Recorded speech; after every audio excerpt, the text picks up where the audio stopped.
Hi everybody, welcome back to a really exciting new episode of Rapping with the Rep. Before we begin, I just want to tell you the reason this is so exciting is it's our first episode back since the reopening after COVID. It's the first time I've been back in the studio since doing these shows remotely from home. So everybody, welcome back to BCAT, and I'm glad to be there with you and have you in here with me today. Our guest is very special to us. It's our friend Rick Parker, the president of the Burlington Area Chamber of Commerce. Welcome back to our show, Rick. Thanks for having me, Mr. Representative. We're going to talk about the reopening of business here in Burlington, and specifically the new laws that came into effect extending some of the COVID provisions into the next year. But before I do, welcome back to the chamber. You were essentially reinstalled as president because the chamber went into a bit of hibernation because of the economic downturn that was caused by the pandemic, and I'm so glad to have you here with us. Talk a little bit about the role of the chamber in this last year and a half or so. Well, thank you, Ken, if I can call you Ken. Of course you can. Most people don't know that the Chamber of Commerce is solely funded through member dues and events, both of which were very hard to come by, when the pandemic struck. And honestly, we couldn't see ourselves chasing after members for dues when quite frankly, we were in place to help them exist. So we were forced to furlough the staff. We certainly weren't going to go in a position of going into the red. But the chamber did continue to operate through the work of some of the board of directors, specifically Sonia Rollins, who's been chair for 10 years, answering questions, getting information out, utilizing the website. And one of the things that we did, and it's still going on right now, is regardless if you were a member of the Chamber of Commerce or not, we saw that restaurants and hospitalities were being affected dramatically.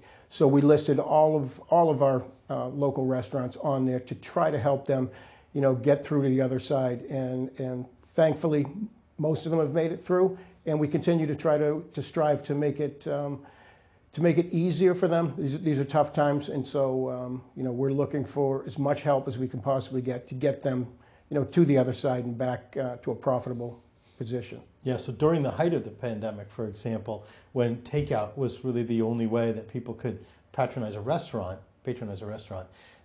you had a list of places where people could get takeout meals. And as you say, whether they were members or not, you made that list available to the public. You included them on it to make it easier for people to get to those restaurants. Yeah, if you remember when the governor first issued the state of emergency and there was a close of all businesses, people really didn't know where they could go, what they could get for food. Inside was out of the question. Outdoor dining hadn't even started yet at that point. So takeout and curbside pickup was really the only games in town, and people needed a quick means to be able to get there. So we kept a listing up there on our homepage, so people could just click a button, for takeout or curbside delivery and know what their options are. I'm very happy to report that we had a great outpouring of local communities supporting local business. Everyone had their own problems in the pandemic, but as a community, people rallied and supported local business. And when people talk about local business, a lot of times they just think about the mom and pop small shops, which are critical to our community.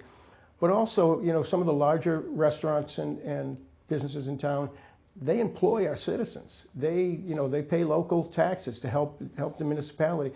So it's critical for us to support all of them. But during those times, having people adjust to takeout, there's a lot of restaurants that takeout really wasn't a big part of their business. That was a major adjustment, and menus were changed.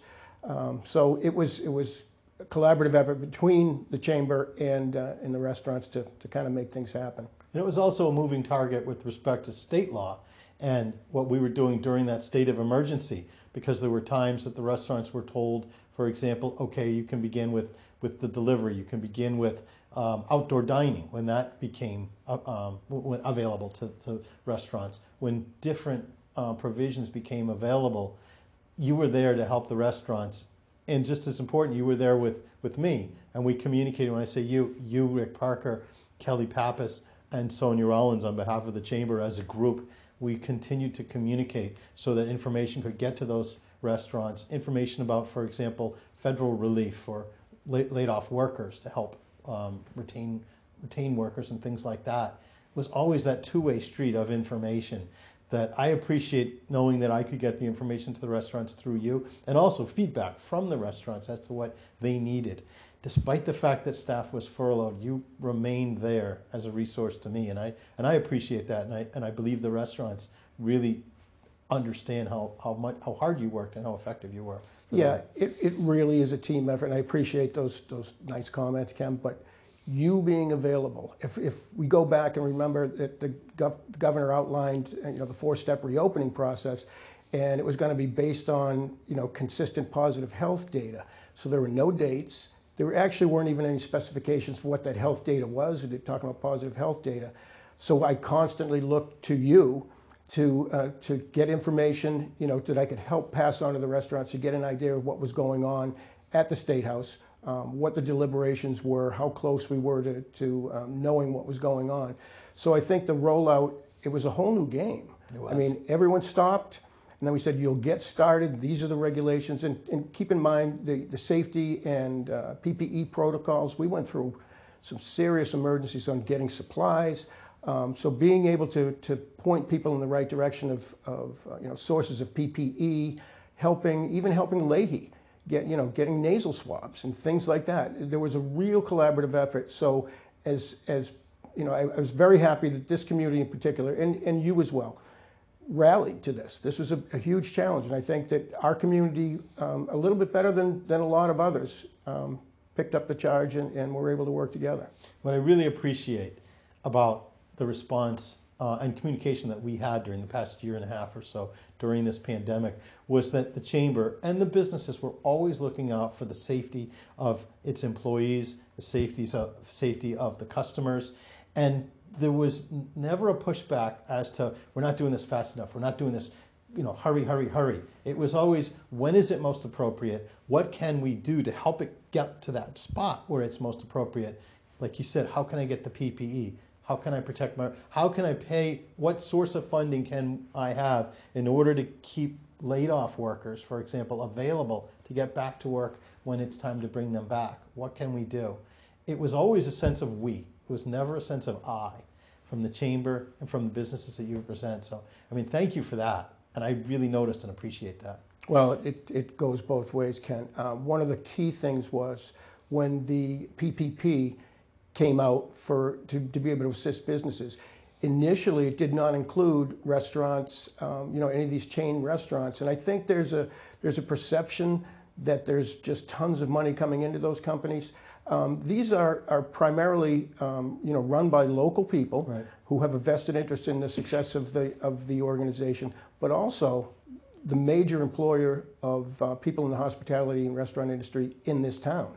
So having them included, by having it by location rather than the total company was absolutely critical. That would have been a killer for us, and it would have just sent that many more people into the unemployment system. And we haven't even talked about that, but here we had a great economy here in Massachusetts, Burlington and Bedford, very, very low unemployment, and all of a sudden the switch gets flipped, and we had a huge number. The entire unemployment system was just overwhelmed with a number of cases going in. And kudos to your office and your staff. When people call me with real problems, and I know that you think that everyone knows how to get in touch with their local state rep, and they do if they know that that's the person they should look for. But I had people on the phone in tears. This is really life or death, and them being able to, put food on the table or pay for their expenses, and sending them to your staff. Each and every one of them was handled and taken through the system. And that's really life-changing. And I know that I've reached out to your staff to let them know. And hopefully they know how much we appreciated it. Thank you for pointing that out. And my staff is led by Cody Case, who is a resident right here in Burlington, a town meeting member and a member of Ways and Means. So he's a young person who's really rolled up his sleeves and gotten his hands in the local government pot. And I'm really proud of him, and I'm really proud of the entire staff and the way that he helped organize that. Sarah McBride was right there for most of the pandemic working. I'm fortunate to be able to call upon a staff like that, so thank you for noticing that. We're really here, though, to talk about the fact that the state of emergency was lifted just this week, and businesses are now essentially looking for a strategy to reopen. Now, some laws had to remain, some emergency laws created then, once the state of emergency is listed, revert back to the way it used to be.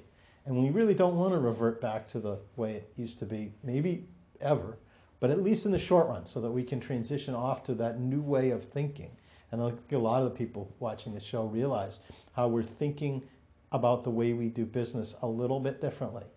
But we're talking about the restaurants here specifically. And one of the things that people got used to, I think, last summer was outdoor dining. It was a pleasant experience in our climate during the summer and early fall. And we were able to extend that, the authority of a municipality to allow the license to continue to do outdoor dining until April of 2022. So talk to me a little bit about what the restaurants experienced with their ability to do outdoor dining, how that worked.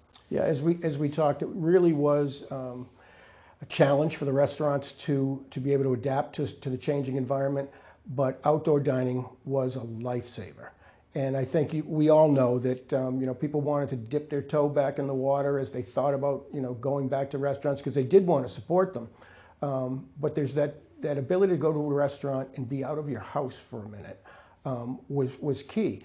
And now being able to extend that is huge for them, not only for the immediate short period of time to get going, but then they can make investments, long-term investments. If they think that it's going to be something that stays, and hopefully we'll be working on legislation, whether it be locally or at the state level, to maybe put this in forever. Then the game changes a little bit, and then they can make the investments in some of their outdoor spaces. But if it's constantly, I don't know if it's going to happen, they won't be able to make those investments in some of the infrastructure that people, have come to appreciate for outdoor dining. In the beginning, it was laying picnic tables out there and temporary chairs. Now it's evolved to being much more user-friendly. You're seeing umbrellas popping up everywhere. Jersey barriers taking over lanes of the streets. These are things that people really appreciate, and really brings some vibrancy to an area that had vibrancy, but it was all behind closed doors. So part of it is being able to show it to the public, and we're hoping that as people see, the greater Burlington area and the restaurant community coming back, they remember what it was like when they were in the office and being able to enjoy those amenities, and hopefully come back to work a little quicker than they might have been thinking about. Yeah, with outdoor dining, Burlington and Bedford are really uniquely situated, I think, to take advantage of that on a more permanent basis, because both have fairly new sort of shopping areas that have restaurants. They already had them there and were newly created. 3rd Avenue, the district in Burlington, and the new shopping center in Bedford, where Whole Foods is, had new spaces there. So we're really not talking about those communities where you have to have Jersey barriers cutting off lanes on a main street. We're talking about places where you can put those umbrellas up in places that really look like they're built for that. Yeah, and I think this has been such a personal, on a personal level for people, what they feel comfortable with.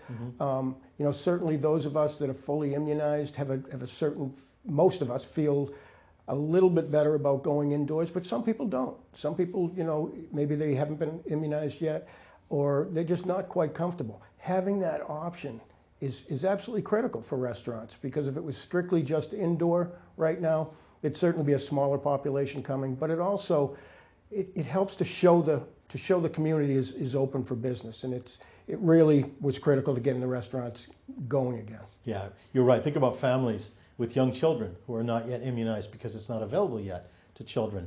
We can still have people feel comfortable outside where the risk is very, very, very low, right now, and still have it available for these families. So exactly, we can keep going. The next thing that we did was we extended the opportunity for restaurants to have Twogo cocktails to May 1st, 2022. And that's during the pandemic, when people wanted to have sort of one-stop shopping. The liquor stores are open, People can go get a bottle of wine at a liquor store and go to a restaurant, but what they were saying then was, I don't want to go to two different places. There was that risk of coming in contact with the virus. Well, now, just to give us a little bit of a transition, these restaurants are going to be able to continue to do that. What have you heard from the restaurants? How important is this to them? For that one, Ken, I'll be honest, it's a mixed message there. I think the perception is anything we can do to keep giving those restaurants an edge is a good thing. However, with the cocktails to go, to be honest, we'd like to see people go to the restaurant to get back out there if in fact they feel comfortable. But at the same time, if there are people that don't feel comfortable going either outdoor or indoor, it still allows them a revenue stream. And I honestly think that in the short term that it's probably going to help a few people. But in the long term, I don't think it's one that we would be dying on the hill for.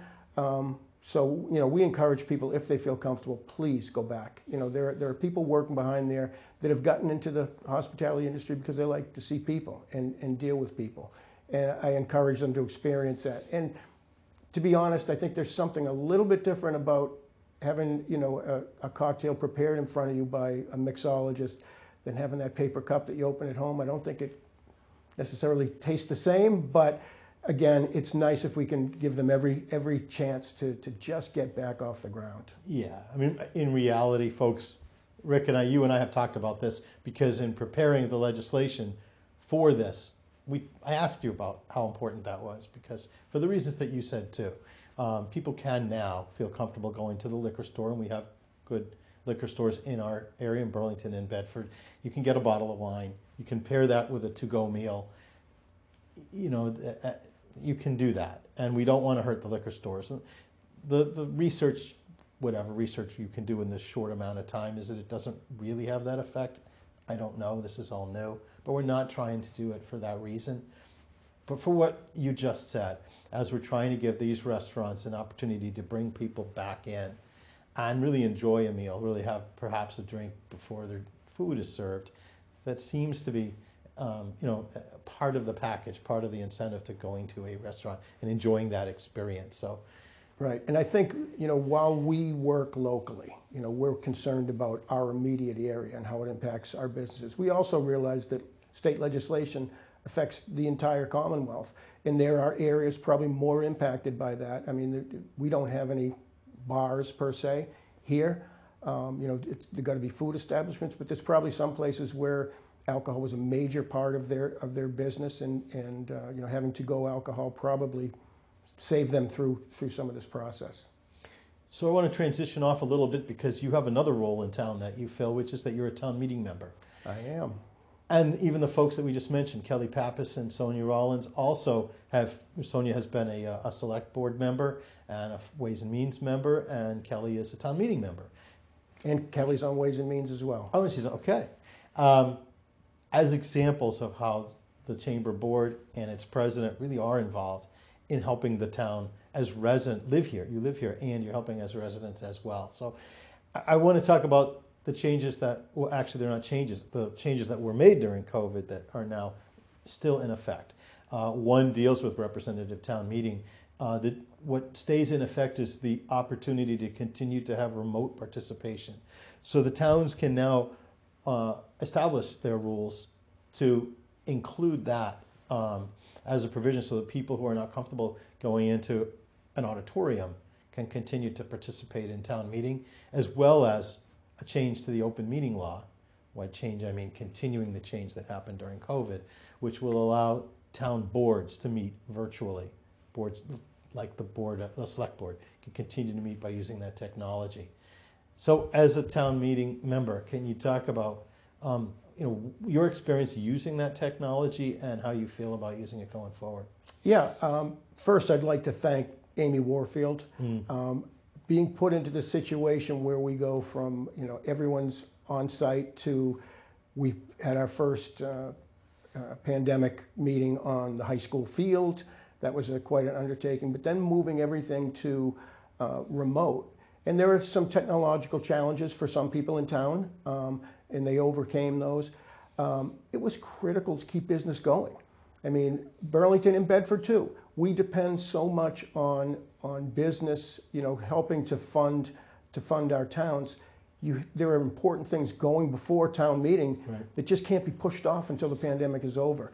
And I think both of our towns have done a great job of maintaining that the ability to run town meeting and planning board meetings, selectmen meetings, and it actually is nice that it gives you that option. I hope going forward that it will remain, maybe even forever, as a hybrid. If you want to be there, because there is something to be said being there, especially if you're super passionate about something, to be able to, have your voice heard there, but also to be able to be home.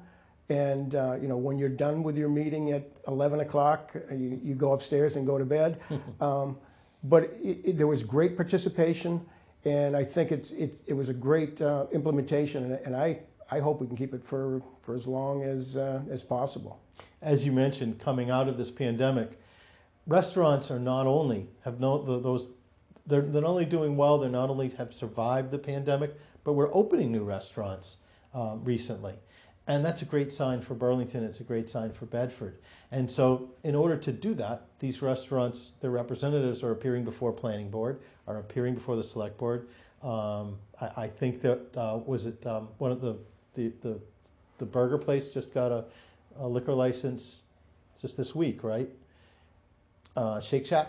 Yes. I think they were approved for malt license. So that progress continues to be made. What's interesting to me, and it really, all businesses being affected by this, is that with the ability to have remote access to these meetings, you can have someone from a corporate office answer questions of a board without having to come to Massachusetts to fly to Logan and things like that. It really adds to the efficiency of running the town and adds to the efficiency of business coming into town. Yeah, I can speak more, obviously, for Burlington.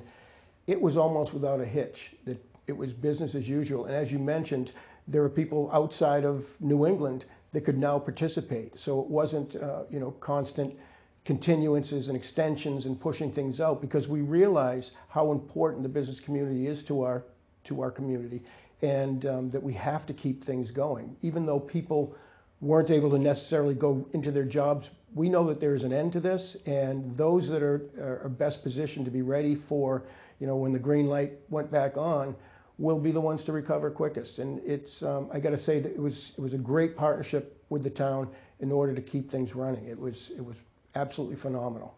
Consistent with this, in Bedford, where we have open town meeting, the reduction in the quorum carried forward as well, so that open town meeting can continue without a larger number of participants there, because in that situation, the remote access is a little tougher, because you have to have availability for the entire population. Everybody voting in town has to be able to get there and participate. So it's a bit of a different situation than to have a defined number of people who are elected to the board. So in both ways, the towns can continue to do their business. Another change that we made, we were going to react to that. I was just going to say, one other thing that that was better for me is BCAT having all of these meetings, streaming on Facebook. Meetings that I couldn't necessarily take the time off to go to personally before. I'm able to listen in, even if I'm not actively being there. So I think there's been a greater engagement from the community. Maybe some of those that, hey, I'm not going to get out of my pajamas and go, watch a planning board meeting, but I can put it on Facebook. So kudos to BCAT for being there and keeping the wheels running. Well, it's a great shout out to BCAT, because BCAT really helped us to get through this in so many ways. People could, for example, watch graduation.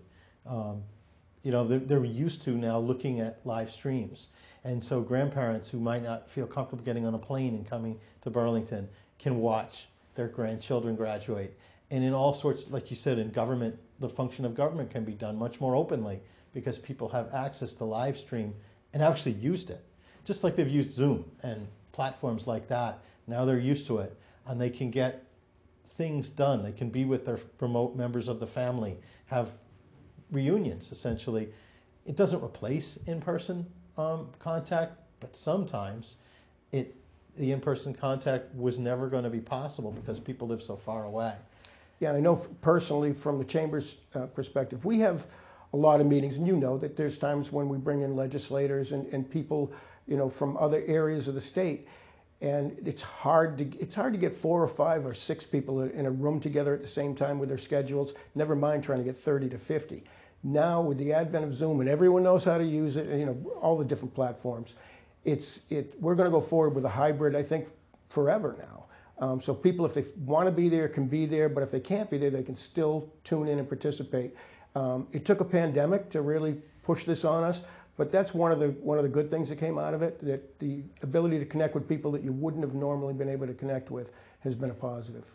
Yeah, one change we made a little bit before the changes that we're talking about now deals with the ability to have better access to absentee ballot, to vote by absentee ballot. And we saw an increase in participation in voting because people could essentially, send in their vote in writing. Different ways to allow people to participate in democracy and not be shut out because the day is inconvenient, because they have to go to work that day because of illness, anything that, or sudden illness, because they could have prior to that done absentee ballot. Any way that we can to lower those barriers is so important. And so I think that's a lesson that we saw too, is why not allow more people to participate, especially in our local elections. The decisions that we make, and we've been talking about this for this half hour, the decisions that we make on our local boards affect our lives in a very tangible way. Yeah, I think this has given people back a piece of their life, a piece of time, being able to not say, okay, I've got to be at that date, I've got to be down at the high school to vote. Having the opportunity to do it remotely or do it in advance, it's just changing. It's changing a little bit of the archaic system that we've had, and why not? Why not? Especially people that have child care issues. I'm going to tote along my 3 kids with me and see if I can get them to wrestle them into the car and get them out. So slowly but surely, we're making some real progress, and I think the future looks good for us. It's really true. Long lines should not be an impediment to people to vote. And I know I've heard from some people that say, well, I experience long lines at the supermarket. I experience long lines in other things. But you know what? You have a constitutional right to vote, and it's a privilege to participate in democracy. You can come back the next day to the supermarket. That'll still be there. But if there's only one day to vote, you can't do that. You've got to stay in that long line. And when it's an important election, they all are important elections, but that allows the voter to treat every election just as important. Just drop off the ballot or vote early, but expand those conditions.